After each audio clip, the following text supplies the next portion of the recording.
Cinema ரகசியம் நேயர்களுக்கு வணக்கம். தமிழ் சினிமாவில் 5 தலைமுறை நடிகர்களுக்கு தனது பாடல்கள் மூலம் ஹிட் கொடுத்த கவிஞர் வாலி தன்னம்பிக்கை அளிக்கும் வகையில் பல அறிவுரைகளையும் கூறியுள்ளார். அந்த வகையில் ஒரு நேர்காணலில் மனிதன் எப்போதும் தன்னை உயர்வாக நினைக்க வேண்டும். அது கர்வம் இல்லை. நீங்களே உங்களை உயர்வாக நினைக்கவில்லை என்றால் மற்றவர்கள் எப்படி நினைப்பார்கள் என்று தன்னம்பிக்கை தரும் வகையில் பேசியுள்ளார். நான் இதை செய்வேன், நான் இந்த காரியத்தை வெற்றிகரமாக முடிப்பேன் என்று நினைப்பது கண்டிப்பான ஒன்று. அது கர்வம் இல்லை, தலைக்கணமும் இல்லை. உங்களை நீங்களே உயர்வாக நினைத்து கொள்ளவில்லை என்றால் உங்களால் எந்த ஒரு காரியத்தையும் செய்ய முடியாது. அதே சமயம் நீங்கள் உங்களை தாழ்த்தி கொண்டு ஒருவித தாழ்வு மனப்பான்மையை வளர்த்து கொண்டாலும் உங்களால் எதையும் சாதிக்க முடியாது. பகவத்கீதையில் கண்ணன் அர்ஜுனனை பார்த்து, உன்னை நீயே உயர்வாக நினைத்து கொள்ளவில்லை என்றால் இந்த உலகம் உன்னை எப்படி மதிக்கும் என்று கேட்கிறார்.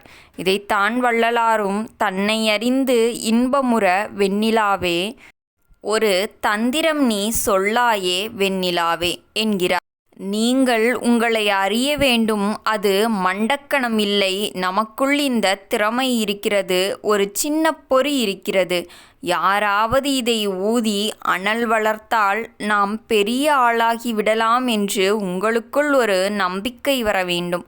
அந்த நம்பிக்கை பொறியை நீங்கள் வளர்த்து கொள்ள வேண்டும். இந்த நான் என்கிற எண்ணம் கண்டிப்பாய் எல்லாருக்கும் வேண்டும். நான் இதை செய்வேன், என்னால் இது முடியும் என்று நீங்கள் நினைத்தால்தான் சாதிக்க முடியும். இந்த நான் என்கிற தன்னம்பிக்கை தான் உங்களை மேலே கொண்டு வந்து உயர்த்தும். இந்த தன்னம்பிக்கையினால் உங்களுக்கு ஒரு அந்தஸ்து கிடைத்து நீங்கள் பெரிய இடத்திற்கு வந்தவுடனே அந்த நான் என்கிற எண்ணத்தை நீங்கள் விட்டுவிட வேண்டும். அது எப்படி என்றால், ஒரு பெரிய வீடு கட்டுவதற்கு சாரம் தேவைப்படுகிறது. சாரத்தை வைத்துத்தான் வீட்டை கட்டி முடிக்கிறோம். வீடு கட்டி முடித்ததும் அந்த சாரத்தை அவிழ்த்து எரிந்து விடுவதைப் போல நீங்கள் வாழ்க்கையில் முன்னுக்கு வந்தவுடனே அந்த நான் என்கிற எண்ணத்தை விட்டுவிட வேண்டும். விடவில்லை என்றால் அது தலைக்கணமாக மாறி உங்களை வீழ்த்திவிடும். ஒரு முறை ஒரு கேள்வி கேட்கப்பட்டது. முயல் மற்றும் ஆமை கதையில் முயல் ஏன் ஆமையிடம் தோற்றது? எல்லாரும் இது என்ன குழந்தை பிள்ளை கேள்வி, முயல் வழியில் தூங்கிவிட்டது, அதனால் ஆமை ஜெயித்துவிட்டது என்று கூறுவார்கள். ஆனால் அதற்கு பின்னால் ஒரு ஆழமான வார்த்தை உண்டு. விளையாட்டு கலந்த உண்மை இருக்கிறது.